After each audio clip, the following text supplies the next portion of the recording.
네, 주님 안에서 반갑습니다. 먼저 하나님께 영광의 박수 드리겠습니다. 앞에 우리 교회 그 김상훈 전도사님, 임명화 전도사님 계시니까 더 반갑고 진심으로 반갑습니다. 한번 잠시 인사하면 좋을 것 같아요. 제가 우리 교인들 앞에 또 경로대 우리 어르신들 앞에 설 때마다 인사하는 게 있는데 예쁜 5말이 있습니다. 저를 따라서 하시면 됩니다. 사랑해요. 사랑해요. 축복해요. 아름다워요. 옆에 분 보면서 아름다워요. 또 옆에 분 보면서 아름다워요. 감사해요. 행복해요. 옆에 분 안아주면서 행복해요. 한번 축복의 박수 하겠습니다.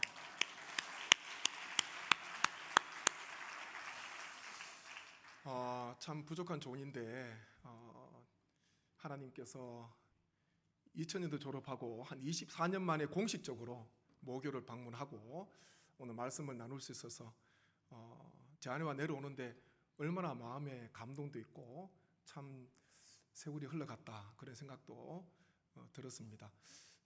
하나님께서 세워주셔서 감사드리고 또 총장님 교수님들께서 불러주셔서 귀한 말씀의 교제 허락해 주심에 감사드립니다. 이 시간도 내가 듣고 싶은 말씀이 아니라 하나님께서 주시는 말씀이 분명히 있을 줄로 믿습니다. 잠시 기도하겠습니다.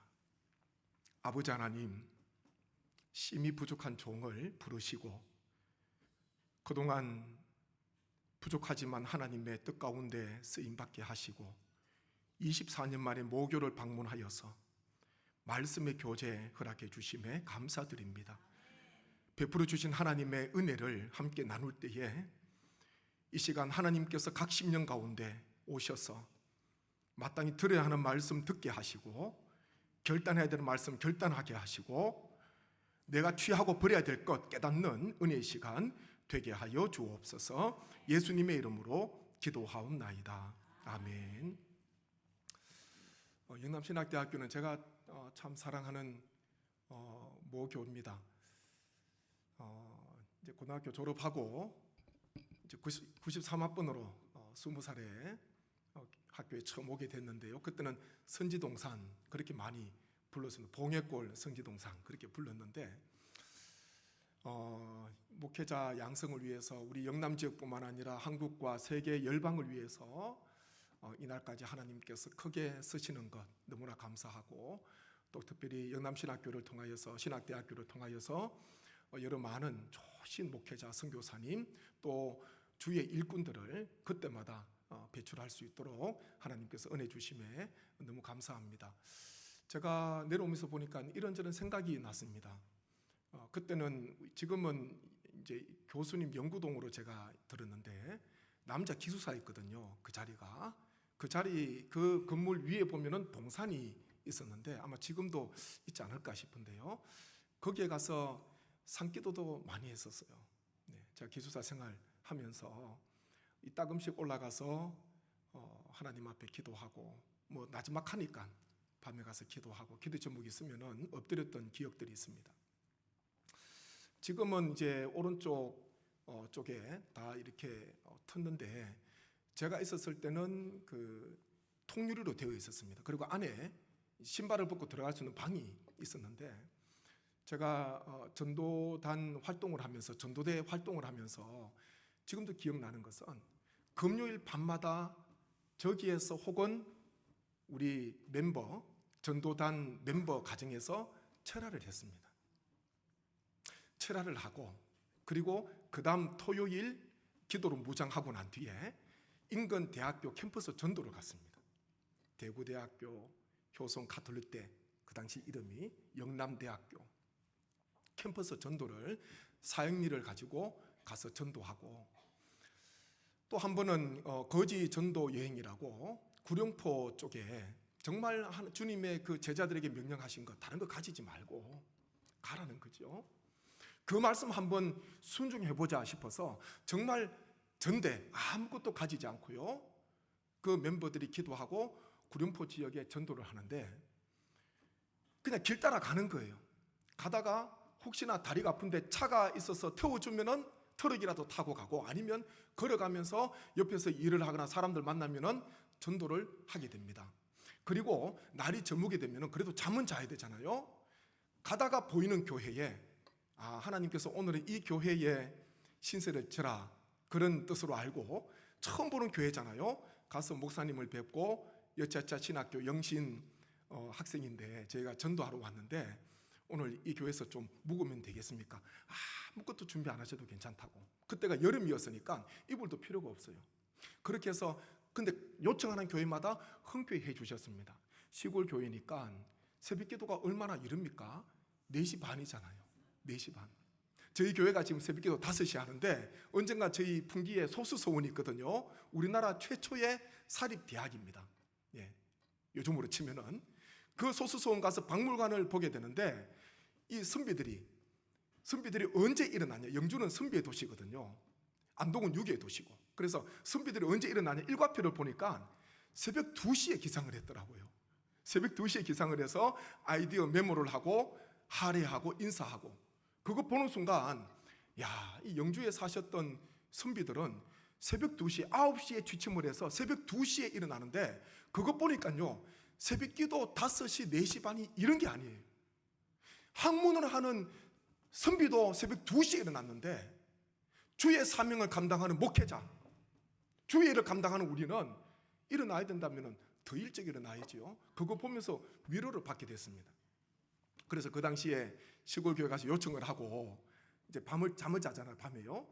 새벽 기도가 4시 반 그래요. 그러면은 1시간 전에는 일어나서 자리 정돈을 하고 같이 새벽 기도를 드렸습니다. 그리고 목사님께서 그냥 아무것도 준비하지 마십시오. 그런다고 아무것도 준비 안 하겠습니까? 그래도 아침 따뜻한 식사는 준비해 주시더라고요. 사모님하고요. 그것 같이 식사 나누고 다시 길을 떠나서 복음을 전하고 여름 방학 때 사역 여름 성경학교 수련회 제외하고 다 시간이 되는 그 시간을 잡아서 정하여서 전도 여행을 다녀왔던 기억들도 있습니다. 참 좋은 추억이 아닌가. 그래서 저는 제가 영신을 다니면서 신학도 했는데 신학이 어렵더라고요. 고3 갓 졸업하고 이제 신학교 들어왔는데 신학이 어렵더라고요. 학문도 했지만은 저에게 있어서는 신앙을 바로잡고 다시 한번 더 신앙을 다듬는 그런 때가 저에게 있어서는 영신 학부 시절이었습니다. 그렇다고 학문은 전혀 안 한 건 아니에요. 신앙이 중요하잖아요. 신학도 중요한데 먼저 하나님 앞에서 올바른 신앙 그것을 위해서 함께 기도하고 그래 제가 지금 저쪽 보니까 그때 꿇어 앉아서 철야하던 때가 기억이 납니다.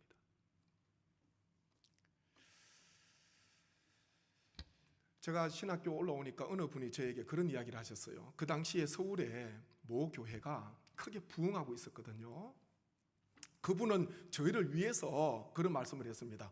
앞으로 설교를 잘하고 싶으면 서울의 그 어느 목사님, 지금 교회가 크게 부흥하고 있는데 그 교회 목사님 설교집을 100권 읽으면은 그 목사님처럼 설교를 잘할 수 있다. 그런 이야기를 하셨습니다. 근데 저는 그 앞에서는 부인은 못했지만은 저는 동의하지 않았어요. 이유는 한 가지였습니다.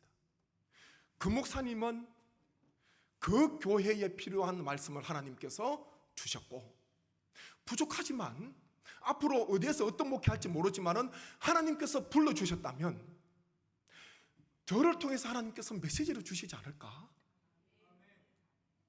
유명한 목사님 설교 잘하시지요. 근데 그것 읽어서 그분 흉내내는 그런 목회하고 싶습니까? 저는 그런 마음이 추워도 없습니다. 1%도 저는 없습니다. 부족하지만은 하나님 앞에 엎드리고 하나님 앞에 무릎 꿇고 하나님 어떤 말씀을 전해야 될까요? 하나님 그때마다 말씀을 주십시오. 저는 부족하지만 그때마다 주시는 하나님의 메시지 저를 통해서 성내 교회 성도들에게 주시는 메시지가 있지 않을까. 저는 그때 그 마음은요 지금까지도 변함이 없었습니다. 변함이 없습니다. 근데 확실한 것은요 그게 하나님께서 기뻐하시는 것 같아요. 목회자에게 설교가 부담이 되지 않습니까?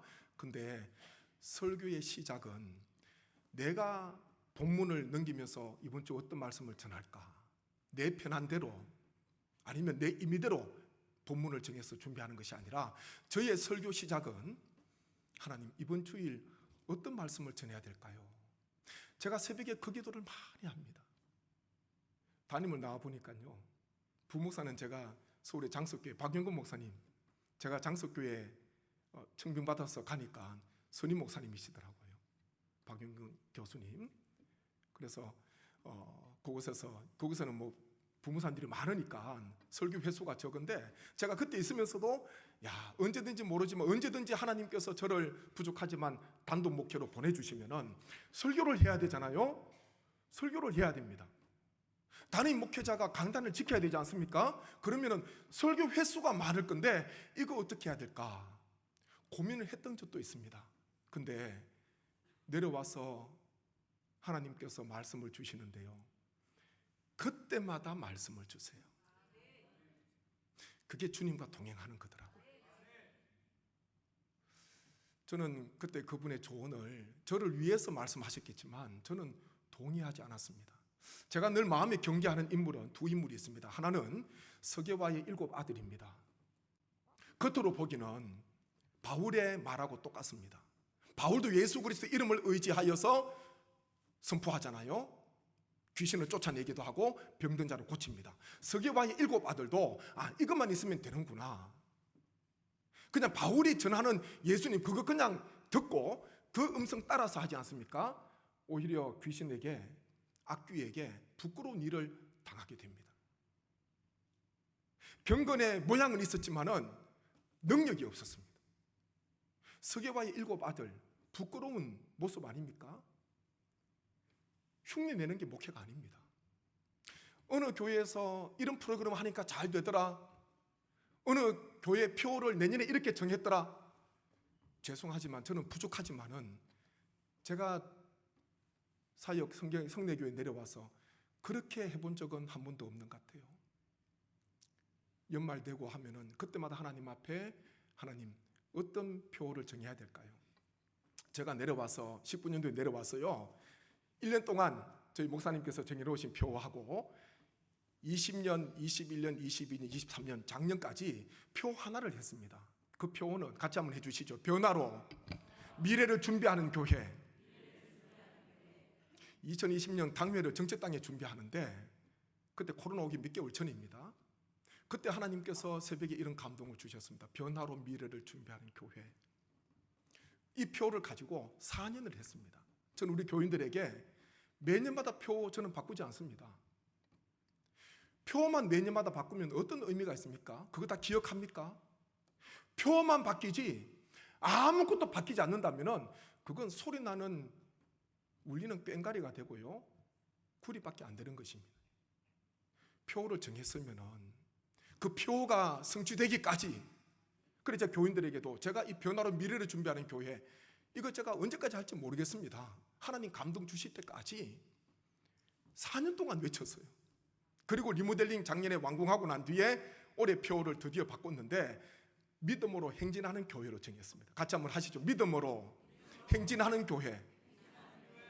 4년 동안 변화로 외치다 보니까 저도 지금 주보를 보지 않으면 가끔 변화로 이게 나올 수가 있어요. 예배 때마다 교인들하고 같이 외치거든요. 그래서 올해부터는 믿음으로 행진하는 교회. 얼마나 좋은지 모릅니다. 이스라엘 백성들이 출애굽 제2년 2월 22일 시내 광야를 출발해서 약속의 땅 가나안을 향하여서 믿음으로 행진하기 시작하였습니다. 믿음으로 행진해야 됩니다. 교회는 어렵지만은요, 앞을 향해서 나아가야 됩니다. 우리의 사역이 얼마나 어렵습니까? 그래도 하나님 의지하고요, 한 걸음 한 걸음 전진해야 됩니다. 주님께서 싫어하시는 사람은 이런저런 핑계 대면서 주저앉아 있는 사람이에요. 뒤로 물러서는 사람입니다. 기독교는 앞으로 나아가는 종교 아닙니까? 부활을 향해서, 영생을 향해서, 하나님의 비전을 위해서 나아가는 종교가 바로 기독교입니다. 이 표를 가지고 하나님 앞에 나아가는데 그게 얼마나 감사한지, 그때마다 주시는 하나님의 은혜. 또 한 인물 경계하는 인물은요, 사무엘상 3장에 나오는 제사장 엘리입니다. 어린 사무엘은 하나님의 음성을 듣는데 제사장 엘리는 하나님의 음성을 듣지 못합니다. 근데 안타까운 것은 어린 사무엘에게 가서 물어봅니다. 하나님께서 뭐라고 말씀하시더냐? 부끄러운 일 아닙니까? 통회하고 죄를 뒤집어 쓰고 붉은 벽옷을 입고 하나님 앞에 회개하고, 왜 하나님 저에게 메시지를 주시지 않습니까? 왜 하나님 저에게 음성을 주시지 않습니까? 왜 저는 하나님 음성을 듣지 못합니까? 하나님 앞에 엎드리고 기도하고 회개하고 하나님께서 말씀으로 찾아오실 때까지 그런 시간을 가져야 되는데요, 엘리 제사장은 그게 없었습니다.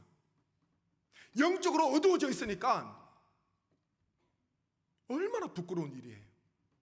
어린 사무엘에게, 아무것도 모르는 어린 사무엘에게 가서 하나님께서 뭐라고 이야기하셨냐? 어린 사무엘을 통해서 엘리가 하나님의 말씀을 드려야 되는 것, 안타까움입니다. 그래서 저는 늘 마음속에 스게와의 7 아들 되면 안 되고요, 눈이 어두워진, 영적으로 어두워진 엘리 제사장 되면 안 된다. 그때부터요, 목회자의 목회도 어려워집니다. 동력이 없어요. 그때부터 교회의 강단도 힘들어집니다. 성도들 은혜 받아야 되는데요, 말씀 가운데, 예배 가운데 은혜 받아야 되는데 성도들이 어떻게 힘을 얻겠습니까? 제가 3가지 믿음으로 행진하는 교회 정하고 3가지 또 실천사항을 지는데, 그게 예배, 선교 다음 세대입니다. 우리 교회가 예배 가장 중요하잖아요. 제가 목회를 담임 목사 짧은 시간이지만 해보니까 제가 늘 깨닫는 게, 더 깨달아지는 게 그거예요. 다른 것 없습니다. 하나님의 은혜로 덮어주셔야 돼요. 교회는 하나님의 은혜로 성도들을 덮어주셔야 돼요. 하나님의 은혜로 목회자를 덮어주셔야 됩니다. 다른 것으로 되지 않습니다. 저도 한때 전임 전도사하고 교육전도사 할 때요, 야, 좋은 예화 없을까? 기가 막힌 예화, 성도들이 들으면 귀가 쫑깃한 그런 예화 없을까? 한때는 예화에 관심을 가졌던 때도 있습니다. 근데 지나고 나니까요, 그 예화 아무것도 아니에요. 차가 아무리 인테리어가 좋고 익스테리어가 좋아도, 화려해도 그 엔진이 작동 안 하면 무용지물입니다. 차는 가는 게 목적이잖아요. 이동수단 아닙니까? 엔진이 힘이 있어야지 아무리 많은 사람이 타더라도 추진력이 있는 거예요. 마력을 높여야 됩니다. 엔진 마력수를 높여야 됩니다. 갈수록. 그것만 되면은 하나님께서 부족하지만 목회를 하게 하시더라고요. 저는 제가 사역하면서 받았던 은혜를 오늘 좀 나누고 싶습니다. 저를 한번 따라서 한번 해주시죠. 어제 주운 만나로 오늘 살 수 없고, 오늘 줍는 만나로 오늘을 살자. 제 좌우명이에요. 출애굽기 말씀 묵상하는데 이 말씀이 생각이 나더라고요. 하나님 말씀은 아니지만은 좌우명처럼 생각하는 것. 어제 추운 만나로 오늘 사는 것이 아니라 오늘 새롭게 내려주시는 은혜로 오늘을 우리는 살아가야 됩니다. 고린도후서 6장 2절에 보면, 보라 지금은 은혜 받을 만한 때요, 보라 지금은 구원의 날이로다, 그렇게 말씀합니다. 이 말씀은요, 아주 은혜가 있어요. 100년 전에 읽었던 분도요, 지금이 은혜 받을 만한 때요, 지금이 구원의 날이다. 100년 후에 우리가 이 말씀을 잊지 않습니까? 그러면 지금이 역사하시는 하나님, 100년 후에, 200년 후에도 이 말씀, 고린도후서 6장 2절 말씀 보게 되면 지금을 말씀하고 있습니다. 만나 죽으려면 불편하지요. 번거롭습니다. 왜 하나님께서는 한 달치, 1년치 왜 못 주시겠습니까?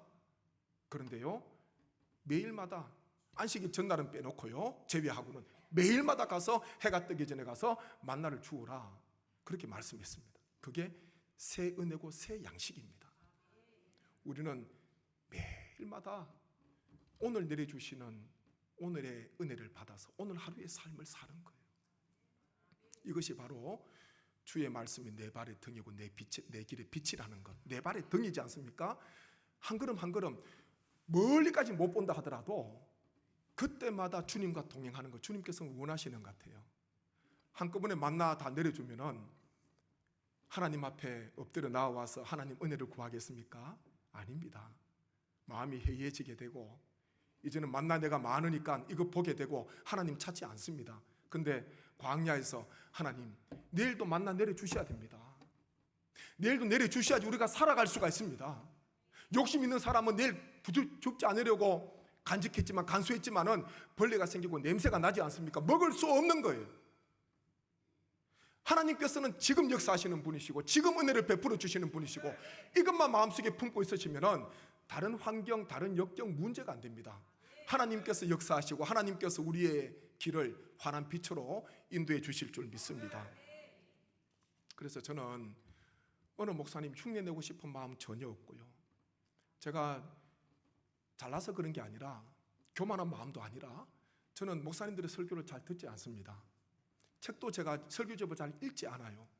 다른 책들은 보지만 왜 그러냐 하면은 그 목사님의 설교를 듣고 그 목사님의 설교집을 대하게 되면은 그분의 영향을 받게 됩니다. 그러면 말씀 묵상이 있어서도 그분의 묵상을 벗어나기가 어렵더라고요. 쉽고 편하지요. 그분은 오랫동안 묵상해서 받았던 것 나는 아무런 수고 없이 받으면 좋을 수 있지요. 시간도 절약될 수가 있고 몸부림 칠 필요도 없고. 그런데요, 영성이 죽는 거예요.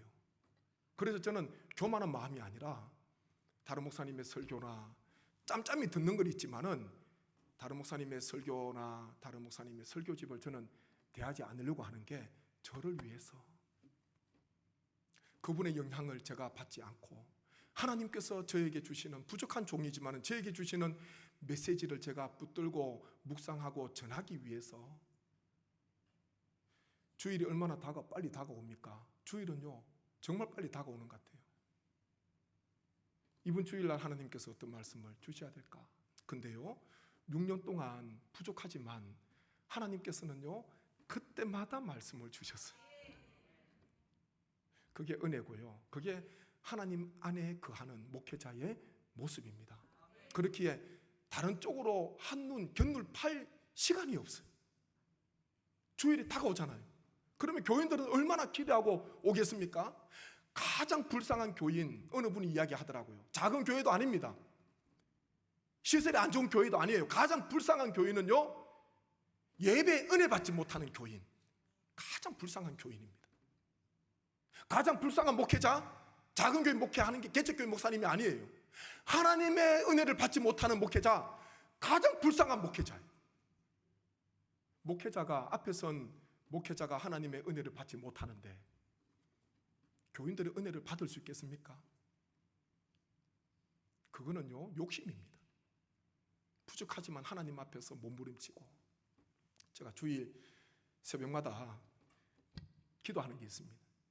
자리에 앉아서 새벽기도 인도하고 난 뒤에 자리에 앉아서 하나님 오늘 이 자리에 어떤 분이 앉아 있을지 방문하는 분도 있고 때로는 또 귀농 귀촌 때문에 오신 분도 있고 또 교회를 찾으시는 분도 계시고 우리 교인 가운데서도 여러 가지 삶의 형편이 다 다르지 않습니까? 근데 하나님 이 1시간 예배지만은 예배 가운데 다시 회복을 하나님 허락해 주시고 구원의 감격, 부활의 소망 잃어버렸다면 다시 하나님 회복시켜 주시고 병든 자가 있으면 하나님 고쳐주시고 절망한 자가 있으면 하나님께서 이렇게 세워주시고 하나님의 뜻을 잃어버린 자가 있다면 곁길로 가는 자가 있다면 집 나간 둘째 아들이 있다면 다시 아버지께로 돌아올 수 있는 그런 은혜의 때가 될 수 있도록 제가 주일마다 제가 새벽에 그걸 위해서 기도합니다. 다른 것 위해서 기도 안 해요. 보니까 은혜는 하나님께서 주셔야 되지. 목회자가 아무리 좋은 설교 준비하고 좋은 예화 준비하고 미사오고 준비하고 아무리 그거 원고로 다 외웠다 하더라도 성령께서 역사해 주시지 않으면은 은혜 받을 수가 없습니다. 우리는 다 하나님의 도구 아닙니까? 하나님의 일을 하라고 하나님께서 세워주신 종들이라는 것을 늘 기억하시길 바랍니다. 오늘 말씀 제가 짧게 전하고 벌써 20분이네요. 총장님 예배 시간이 너무 짧고 오늘 한 번인데 저한테 5분만 시간을 더 주십시오. 오늘 역대하 20장 12절인데 같이 한번 말씀 한번 보시겠습니다. 같이 읽습니다. 우리 하나님이여 그들을 징벌하지 아니하시나이까 우리를 치러오는 이 큰 무리를 우리가 대적할 능력이 없고 어떻게 할 줄도 알지 못하옵고 오직 주만 바라보나이다 하고. 아멘. 이 역대하 20장 12절은 저에게 있어서는 신앙 간증입니다. 저희가 인건비도 많이 올랐고 또 자재값도 많이 올랐던 때에 교회 리모델링을 했거든요. 해서 작년 5월 말에 완공하고 6월에 입당 감사 예배를 드리게 됐습니다.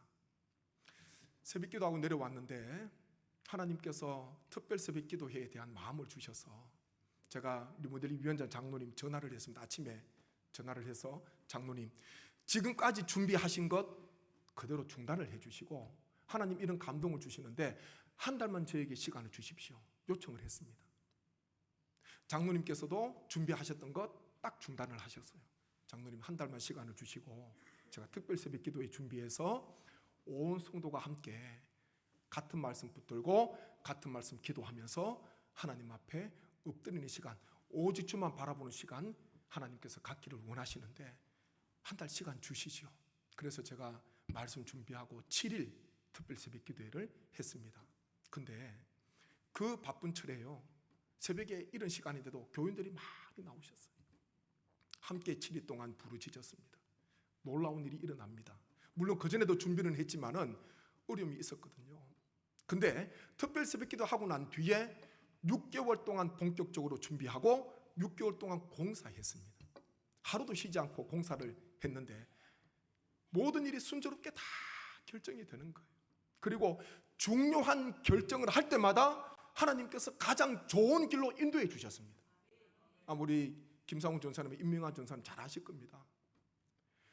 기로에 설 때마다 어느 길로 가야 될까, 어디로 가야 될까, 그때마다 기도하니까요 하나님께서 가장 좋은 업체 만나게 하시고 가장 좋은 길로 하나님 인도해 주시고 그러면서 1년 동안 준비하고 또 공사가 1년 동안 잘 진행이 되었습니다. 여호사밧 남유다 왕이 모압과 암몬 연합군이 치려고 돌아오고 있는데 보니까 그 큰 무리가 너무 많은 거예요. 도저히 감당할 수 없습니다. 그래서 이렇게 말하지 않습니까? 우리를 치러오는 이 큰 무리를 우리가 대적할 능력이 없고 어떻게 할 줄도 알지 못하고 그렇게 이야기를 합니다. 보니까 능력도 없어요. 싸우러 나가야 되는데 힘도 없습니다. 그리고 방법도 없습니다. 이것만큼 대책 없는 상황이 있습니까? 지금 적들이 수많은 적들이 있는데 전쟁하러 가야 되는데 보니까 내 손에는 능력이 없어요. 어떻게 할지 방법, 대책도 없습니다. 근데 여호사밧 왕이요, 이게 하나님의 은혜입니다. 같이 한번 하시죠. 오직 주만 바라보나이다. 오직 주만 바라보나이다. 이 고백을 하고요 함께 나아갔습니다. 어떻게 됐을까요? 하나님의 도우심으로 승리하게 된 것입니다. 오직 주만 바라보나이다. 이 주제를 가지고요 일주일 동안 하나님 앞에 부르짖으며 하나님 앞에 나아갔습니다. 하나님께서 수많은 목회자가 있는데 수많은 성도들이 계시고 수많은 교회가 있는데 하나님께서 어떤 목회자를 기뻐하실까? 어떤 교회를 기뻐하실까? 능력이 많은 목회자, 많은 지식이 많은 목회자, 아니면 예산이 많은 교회, 모이는 성도 수가 많은 교회? 하나님께 집중하는 목회자, 하나님의 뜻, 하나님의 마음을 늘 헤아리고자 하는 교회, 그 성도, 하나님께서 그런 사람을 하나님께서는 곁에 두고 싶은 것 같아요. 하나님의 부르심을 우리는 다 받았습니다. 저나 우리 이곳에 공부하시는 우리 하구 여러분, 다 우리는 하나님의 부르심을 받아서 지금 이곳에 계시는 거 아닙니까? 꼭 마음속으로 기억하십시오. 스게와의 7 아들 되면 안 되고요, 엘리 제사장이 되면 안 됩니다. 어렵지만 하나님 앞에 기도하고 하나님 말씀 붙들면은 나에게 주시는 말씀이 있지 않을까? 하나님 앞에 몸부림치면요 하나님께서 도와주세요. 그래서 목회는 내가 하는 것도 아니고요, 은혜 내가 끼치는 것도 아니고 하나님께서 되게 하시고 하게 하시는 그와 같은 놀라운 은혜가 임하게 될 줄로 믿습니다. 함께 오늘 찬양을 하면서 마무리하면 좋겠는데요, 제가 학부 2학년을 마치고 군복무하고 난 뒤에 3년이 지났지요. 복학을 하려고 하는데 그때 첫 번째 어려움이 다가왔습니다. 하나님 부르심 받고 선지동산 왔다 생각했는데 와서 보니까 복학을 하려고 보니까 다른 길이 보이는 거예요. 그래서 하나님께 그런 기도를 했습니다. 다른 분이 두려운 게 아니라 하나님이 가장 두려웠기 때문에 하나님께서 허락해 주시면은 다른 길로 가려고. 그때 제가 그런 기도 두 가지를 했습니다. 하나님, 선지동산 가서 보니까 주의 종이 되려고 하는 신학생들이 너무 많습니다. 저 하나쯤이야 그냥 그 길 안 가도 되겠지요. 그리고 또 하나는요, 제가 목회자 못지않게 하나님을 잘 섬기겠습니다. 제가 두 가지 놓고 기도를 하는데 아무리 기도를 해도 하나님의 사인이 없어요. 하나님께서 감동을 주시면 그래 맞아 신학생 너무 많아 그래 너 하고 싶은 거 해 그랬으면요 저는 보따리 샀을 건데 복학 신청 안 했을 건데 하나님 앞에 기도를 합니다. 아무런 응답이 없는데 하루는 하나님께서 똑같은 기도 제목 두 가지 저희 합리화시키는 거잖아요. 하나님께서 그런 감동을 주세요. 제가 신학생이 너무 많다 그러니까 하나님 주신 메시지가 뭐냐면은 저에게 주신 감동이요, 지금 이 세상에 살고 있는 수십억의 인구가 다 목회자요 신학생이라 하더라도 나는 너를 불렀다는 메시지였습니다. 저는 그 하나님의 감동에 많이 울었습니다. 그리고 지금까지 부족하지만 하나님께서 불러주셨잖아요. 사역을 하다 보면 차라리 아무것도 안 할 때가 더 평안하고 더 좋을 때가 있습니다. 오히려 주의 일을 한다고 나서기는 나서는데 걸림돌이 될 때가 있습니다. 나는 한다고 하는데 하나님께서 보시기에 내가 걸림돌이 될 때가 있는 거예요. 근데 하나님께서는요 한 번도 걸림돌이 되는 저를요 한 번도 하나님께서는 싫어하지 않으셨습니다. 그때마다 다듬어 주시고 그때마다 피할 길을 주시고 그때마다 돕는 동력자를 붙여주시고 가는 교회마다 하나님께서 좋은 동력자들을 성례교회에서도 세워주셔서 장로님 9분이 계시는데 얼마나 도와주시는지 너무 감사해요. 하나님께서 되게 하셔야 될 줄로 믿습니다.